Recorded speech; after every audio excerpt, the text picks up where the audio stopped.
exatamente às 8h30 do dia 19 de maio de 2025.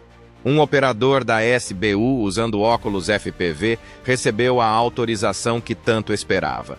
Envia, em segundos, um drone quadricóptero de fabricação ucraniana, carregando 3 quilos de explosivos de alta potência. Iniciou uma jornada de 35 quilômetros pelo Mar Negro para eliminar um dos mais importantes ativos de vigilância da Rússia, que ajudaria a Ucrânia a retomar o controle do Mar Negro. O operador, de codenome Sokol, estava posicionado em um bunker oculto a 35 quilômetros do alvo na Ilha das Cobras. Seu drone era um quadricóptero FPV padrão de 10 polegadas, construído com componentes chineses em uma oficina em Kiev poucos dias antes. Mas este não era mais um drone de corrida. Preso à barriga, havia um dispositivo explosivo personalizado, projetado para destruir o radar e eliminar qualquer pessoa em um raio de 5 metros. As coordenadas do alvo haviam sido programadas em seu sistema de controle de solo horas antes. A instalação do radar Neva na Torre Boyko Alpha, uma das plataformas de gás apreendidas pela Rússia no Mar Negro, não era um radar qualquer. O sistema Neva oferecia uma cobertura de detecção de 45 quilômetros que vinha dificultando as operações ucranianas há meses. Retirá-lo permitiria que as forças ucranianas se movimentassem por essa área do Mar Negro com muito mais liberdade. O sistema de drones FPV que ele operava representava a democratização da guerra de precisão. Um drone de corrida de US 500 bars transformado em um míssil guiado pela engenhosidade ucraniana. Os 4 motores sem escovas do quadricóptero giravam a até 20 RPM, enquanto o piloto iniciava a decolagem de uma plataforma de lançamento improvisada escondida entre os juncos costeiros.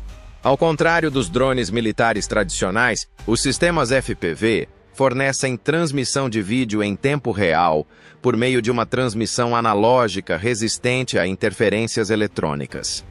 Sokol conseguia ver exatamente o que seu drone via através dos óculos de realidade virtual presos à sua cabeça, criando uma conexão íntima entre o piloto e a arma, o que tornava os drones FPV extremamente precisos contra alvos pontuais. O perfil de voo foi cuidadosamente planejado para evitar a detecção russa. Em vez de voar direto em direção ao alvo, o drone seguiria um padrão de zigue-zague como este, mantendo-se abaixo de 50 metros de altitude para permanecer sob a cobertura do radar. A 65 km por hora, a viagem de 35 km levaria pouco mais de 45 minutos devido ao padrão de zigue-zague que o drone teria que percorrer para evitar ser detectado. Quando o drone decolou e começou a se aproximar das torres Boyko, Sokol pôde ver o Mar Negro se estendendo abaixo através da câmera do drone. Ao longe, a plataforma de gás se erguia da água como uma ilha de aço, repleta de equipamentos e pessoal russo que não tinham ideia do que estava vindo em sua direção. Às 9h15, horário local, o drone FPV de Sokol atingiu o pico da onda final, e a plataforma da Torre Boyko surgiu com clareza cristalina através de seus óculos. A enorme estrutura de aço elevava-se 40 metros acima do Mar Negro, e lá, montado no ponto mais alto da plataforma, estava seu alvo, o sistema de radar Neva, que vinha rastreando as operações ucranianas há meses. O radar Neva não era um equipamento de vigilância qualquer. Era um dos poucos sistemas soviéticos antigos que realmente funcionavam bem. O sistema de banda K operava a uma frequência de 35 GHz com um conjunto de antenas rotativas que podia detectar aeronaves e embarcações de superfície a alcances de até 45 quilômetros. Mais crucial para as forças russas, ele podia rastrear 200 alvos simultaneamente e fornecer dados de mira para sistemas de armas posicionados em todo o noroeste do Mar Negro. Mas, apesar de sua engenharia, o sistema de radar não resistiria a um drone explosivo no rosto. Os 3 quilos presos ao drone de Sokol podem não parecer muito, mas seriam absolutamente devastadores quando direcionados contra delicados transmissores, receptores e sistemas de guia de ondas. Através de seus óculos, Sokio conseguia ver o pessoal russo se movimentando pelos níveis inferiores da plataforma, completamente alheio à ameaça que se aproximava do Nordeste. O radar Neva continuou sua rotação metódica, aproximando-se cada vez mais da possibilidade de detectar o drone que se aproximava. Mas os quadricópteros FPV têm seções transversais de radar minúsculas, aproximadamente equivalentes às de uma grande ave marinha, tornando-os quase invisíveis à maioria dos sistemas de detecção. A 800 metros do alvo, Sokio iniciou sua aproximação final. A beleza dos sistemas FPV reside em sua precisão. Ao contrário dos mísseis de artilharia que dependem de coordenadas de GPS, os pilotos FPV podem fazer ajustes em tempo real até o momento do impacto. Sokio conseguia ver exatamente onde queria atingir. A junção entre a antena do radar e sua unidade de controle. O ponto ideal que maximizaria os danos aos componentes mecânicos e eletrônicos. A câmera do drone mostrava a instalação do Neva aumentando em seu campo de visão. Engenheiros soviéticos construíram o sistema para suportar interferência eletrônica e condições ambientais extremas, mas nunca o projetaram para sobreviver a um impacto explosivo direto. A carcaça protetora do radar era feita de uma folha de alumínio projetada para impedir a entrada de névoa salina e chuva, e não de explosivos de alta potência viajando a 60 km por hora. A 200 metros, o pessoal russo na plataforma finalmente avistou o drone se aproximando. Sokio pôde vê-los apontando e gritando, mas era tarde demais. O quadricóptero estava se aproximando rápido demais, e o alcance era muito curto para qualquer ação defensiva. Um técnico tentou alcançar o que parecia ser um rifle, mas o drone atingiu o alvo em menos de 10 segundos. Às 9h20, o drone FPV de Sokio atingiu a antena do sistema de radar Neva com um efeito devastador. A carga explosiva detonou instantaneamente ao contato, espalhando fragmentos de alumínio, aço e componentes eletrônicos pela plataforma. A explosão não foi grande para os padrões militares, mas foi perfeitamente localizada. O delicado sistema de guia de ondas do radar foi destruído, seu transmissor destruído e seu mecanismo de antena rotativa completamente danificado. Em um único golpe preciso, um drone que custava menos do que uma assinatura anual da Netflix eliminou um dos melhores recursos de vigilância da Rússia. Enquanto a fumaça subia do radar destruído do Neva, a 80 quilômetros de distância, uma arma muito mais devastadora começava a se aproximar das Torres Boiko. Embora não tenha sido 100% confirmado até a produção deste vídeo, muitos suspeitam que era essa arma que se dirigia à plataforma. O drone Sea-Baby, cortando as ondas do Mar Negro, representava a guerra marítima ucraniana em sua forma mais sofisticada. Um navio de superfície não tripulado de 6 metros de comprimento, transportando quase 1 tonelada de explosivos de alta potência, percorreu a plataforma de gás ocupada pela Rússia. Ao contrário do drone FPV improvisado, o Sea-Baby foi construído especificamente para destruição. Desenvolvido pela unidade SBU da Ucrânia para atacar alvos marítimos de alta resistência, este elegante navio cinza parecia mais um barco de patrulha de alta velocidade do que uma arma de guerra. Mas, sob seu exterior modesto, escondiam-se 1 quilos de explosivos de nível militar, poder destrutivo suficiente para arrasar um quarteirão. O projeto da ogiva do Sea-Baby era uma obra-prima da engenharia de explosivos. Em vez de usar uma única carga maciça, a carga útil do Sea-Baby consistia em cargas de múltiplos formatos dispostas ao redor da seção da proa. Essa configuração criava o que os engenheiros chamam de efeito de detonação simpática. Quando o alvo primário explodia, ele acionava cargas secundárias em sequência, criando uma explosão prolongada capaz de demolir estruturas de concreto armado. O explosivo em si era uma mistura de RDX e TNT, proporcionando um efeito de explosão máximo combinado com temperaturas sustentadas superiores a 3,0 graus Celsius.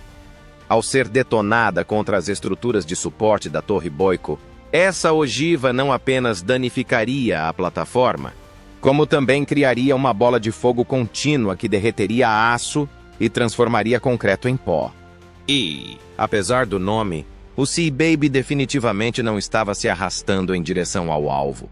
A propulsão vinha de 2 motores internos de 200 cavalos de potência, acionando jatos d'água, o que permitia ao Seababy atingir velocidades de 49 nós, mantendo-se discreto na água. A configuração bimotora oferecia redundância. Mesmo que um motor falhasse, o drone ainda poderia completar sua missão na usina restante.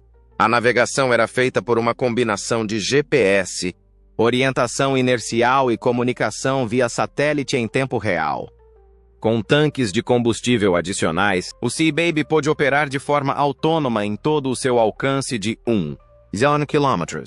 Mas operadores humanos mantiveram o controle por meio de links de satélite criptografados para ataques de precisão como este. Isso permitiu correções de curso em tempo real e seleção de alvos até o momento do impacto. O design do drone priorizou a furtividade e a capacidade de sobrevivência. Seu casco discreto o mantinha abaixo da maioria dos horizontes de radar, enquanto a pintura cinza o tornava quase invisível em condições de mar agitado. Mais importante ainda, o Seababy incorporava múltiplos sistemas de comunicação redundantes. Se os russos bloqueassem uma frequência, os operadores poderiam alternar para canais alternativos sem perder o controle. O que tornava este Seababy em particular especialmente perigoso era o seu perfil de missão. Ao contrário de ataques anteriores contra alvos móveis, como navios de guerra, a Torre Boyko era estacionária e bem mapeada. Os operadores dispunham de informações detalhadas sobre a estrutura da plataforma, incluindo a localização das instalações de armazenamento, alojamentos e colunas de apoio. Sabiam exatamente onde ir para causar o máximo de dano. À medida que o Seababy se aproximava do alvo a 45 nós, sua ogiva representava o ápice da inovação ucraniana em guerra assimétrica. 1.000 quilos de explosivos projetados com precisão estavam prestes a demonstrar por que a Rússia deveria sair do pântano ucraniano. Às 9h15, o drone Seababy estava a 30 quilômetros das torres Boyko e se aproximando rapidamente. Através de seu sistema de câmeras de alta definição, os operadores da SBU podiam ver a plataforma de gás aumentando de tamanho em suas telas, enquanto a fumaça preta ainda subia do sistema de radar Neva destruído. Mas o alvo deles não era o radar. Ele havia sido eliminado pelo ataque do FPV. A missão deles era destruir a própria plataforma para garantir que ela nunca mais pudesse funcionar como um posto avançado militar russo. O vetor de aproximação havia sido cuidadosamente calculado para maximizar a surpresa e minimizar as capacidades defensivas russas.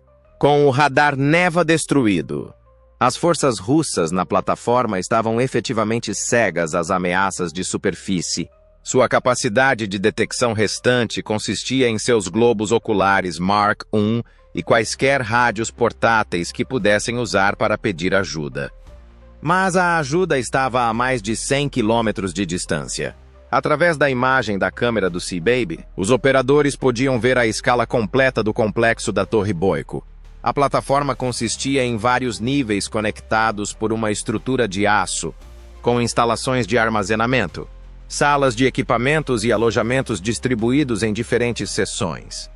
As forças russas haviam convertido a infraestrutura original de extração de gás em uma base operacional avançada, completa com equipamentos de comunicação, posições defensivas e suprimentos para ocupação de longo prazo.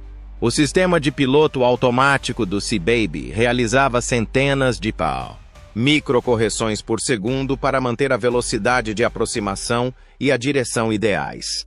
Ao contrário dos pilotos humanos, o computador de navegação do drone podia processar simultaneamente coordenadas de GPS, dados de orientação inercial e informações visuais de mira, mantendo um curso perfeito em direção ao alvo.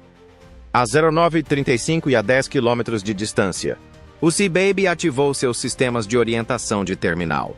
O conjunto de câmeras eletroópticas do drone fixou-se na estrutura de suporte principal da plataforma, especificamente na junção entre a plataforma de perfuração e o bloco de alojamentos onde o pessoal russo estava alojado. Não se tratava de um alvo aleatório.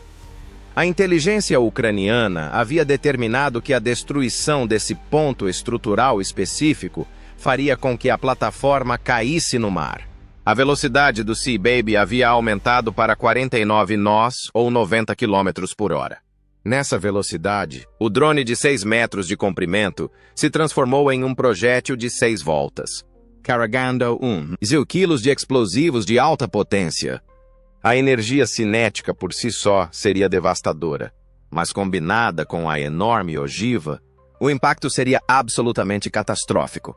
O pessoal russo na plataforma finalmente avistou a ameaça que se aproximava. Através da câmera do drone, os operadores da SBU conseguiam ver figuras correndo pelo convés da plataforma e apontando para a embarcação que se aproximava. Alguns pegavam rifles, outros gritavam em rádios, mas suas ações eram inúteis.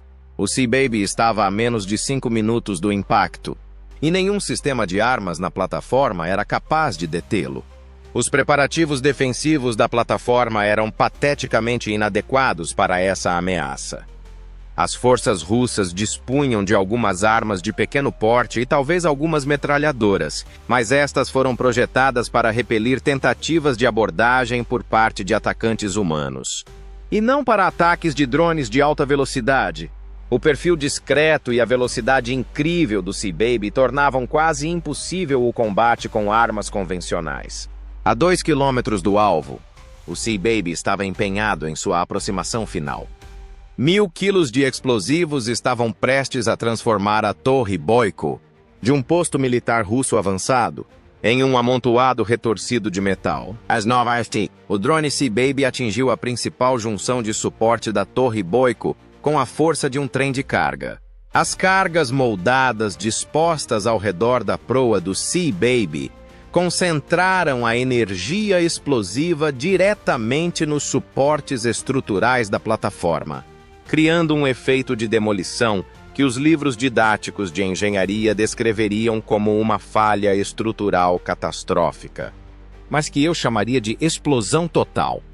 No primeiro segundo após a detonação, as temperaturas no centro da explosão ultrapassaram 500 graus Celsius, o suficiente para derreter a estrutura de aço que sustentava a plataforma. O bloco de alojamentos onde o pessoal russo estava alojado se desintegrou. Suas paredes e pisos pré-fabricados vaporizaram devido à queima contínua da explosão. Quem estivesse lá dentro não tinha chance de sobrevivência, mas a destruição estava apenas começando. A Torre Boyko havia sido projetada como um sistema integrado, com cada componente apoiando o outro. Quando a ogiva do Sea Baby rompeu as principais conexões estruturais, desencadeou um colapso em cascata que derrubou seção após seção da plataforma. Instalações de armazenamento repletas de equipamentos e suprimentos adicionaram combustível ao incêndio crescente, à medida que seu conteúdo se incendiava e explodia em detonações secundárias. Os tanques de armazenamento de combustível da plataforma, contendo diesel para geradores e equipamentos, começaram a se romper em sequência. Cada explosão de tanque lançava novas chamas a centenas de metros de altura, criando uma coluna de fogo visível do espaço. A coluna de fumaça subia mais de 1,000 metros. Um monumento visual à eficácia do ataque. 5 minutos após o impacto do Sea Baby, toda a estrutura superior da Torre Boyko desabou no mar. O que antes era uma plataforma de vários níveis que apoiava as operações militares russas era, agora, uma massa retorcida de aço e concreto projetando-se da água como as costelas de um cadáver enorme. Os blocos de alojamento, as instalações de armazenamento e as salas de equipamentos que abrigavam pessoal e suprimentos russos haviam desaparecido, substituídos por destroços flutuando na água manchada de óleo. Os poucos militares russos que estavam nos níveis inferiores da plataforma e sobreviveram à explosão inicial estavam agora presos em destroços instáveis, sem possibilidade de resgate. O socorro estava a centenas de quilômetros de distância, e os incêndios nas seções restantes da plataforma impossibilitaram a evacuação por helicóptero. Imagens de satélite ucranianas capturaram a cena 2 horas após o ataque. No local onde a Torre Boyko, símbolo da ocupação russa, ficava, restavam apenas destroços em chamas. A plataforma, que servia como posto avançado de vigilância e centro logístico para as operações russas no noroeste do Mar Negro, foi completamente destruída por 2 drones ucranianos que custaram menos de 200 cópias de Skyrim. O ataque à plataforma de gás não foi um ato isolado de agressão. Foi parte de uma campanha mais ampla e meticulosamente coordenada, com o objetivo de minar a logística marítima e a infraestrutura energética offshore da Rússia. Ao mirar uma plataforma-chave localizada no Mar Negro, as forças ucranianas demonstraram uma mudança estratégica, indo além dos objetivos terrestres para atacar os alicerces econômicos da máquina de guerra russa. A plataforma, embora não seja a maior instalação no portfólio offshore da Rússia, desempenhou um papel crucial como um nó em sua rede regional de distribuição de energia. Também serviu, de acordo com diversos relatórios de inteligência, como uma instalação de dupla finalidade, operando tanto como um ativo de energia civil, quanto como um posto de vigilância equipado com radar, relés de comunicação e potenciais sistemas de detecção de drones.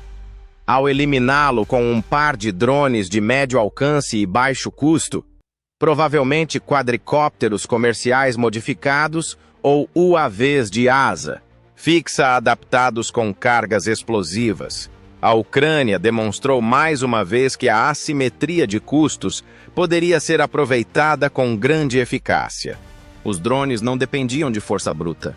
Em vez disso, utilizavam mira precisa guiada por GPS e retransmissão de vídeo em tempo real, provavelmente coordenada por uma rede mesh descentralizada. Isso permitiu que os operadores ucranianos executassem o ataque a uma distância considerável, evitando a cobertura do radar russo. O que se seguiu foi igualmente calculado. A destruição da plataforma de gás desencadeou um redirecionamento temporário de vários fluxos de energia russos através de plataformas alternativas e terminais terrestres. Esses desvios criaram gargalos logísticos e forçaram operações adicionais de segurança marítima, incluindo o envio de pequenas patrulhas navais e helicópteros de combate para monitorar as plataformas restantes no Mar Negro. Essas movimentações não apenas sobrecarregaram os recursos russos, mas também expuseram novos alvos potenciais.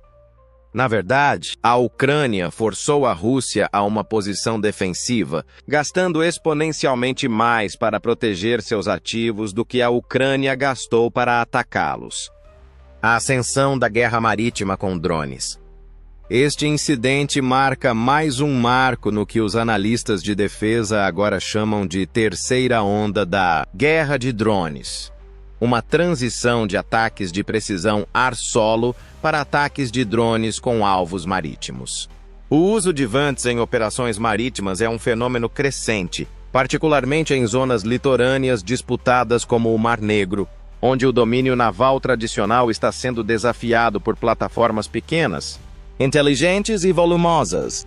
Após o sucesso desta operação, acredita-se que engenheiros ucranianos estejam desenvolvendo drones marítimos de maior autonomia, capazes de transportar módulos de interferência eletrônica, sensores hidroacústicos ou até mesmo pequenos torpedos. As implicações são profundas. Plataformas offshore fixas, navios de abastecimento e barcaças de petróleo não tripuladas podem agora estar ao alcance de ataques, não com mísseis de cruzeiro caros, mas com drones guiados por IA que custam menos do que um sedã familiar. Essa evolução reflete o que historiadores militares têm visto em outros teatros, dos ataques Houthi no Mar Vermelho aos ataques de drones iranianos no Golfo Pérsico. Mas com uma diferença crítica. A campanha de drones marítimos da Ucrânia está sendo conduzida com maior contenção tática e clareza estratégica, visando apenas infraestrutura com utilidade direta relacionada à guerra. O dilema da Rússia: proteger a periferia. Para Moscou, o problema agora é duplo.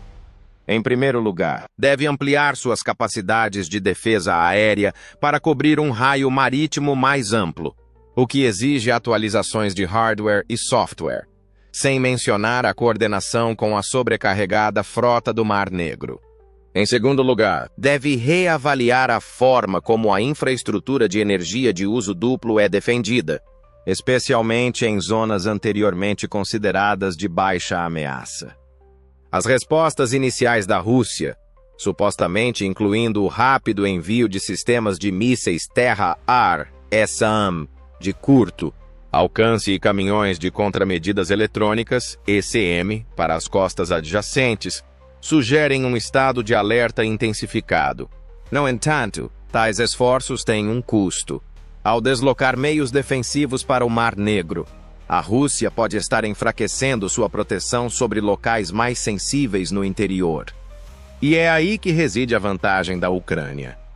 Cada vez que investiga a periferia russa, seja por meio de drones, sabotagem ou ataques cibernéticos, ele obriga o Kremlin a reagir, dispersando recursos, expondo lacunas e, no processo, gerando novas janelas de oportunidade, mensagens estratégicas e dissuasão.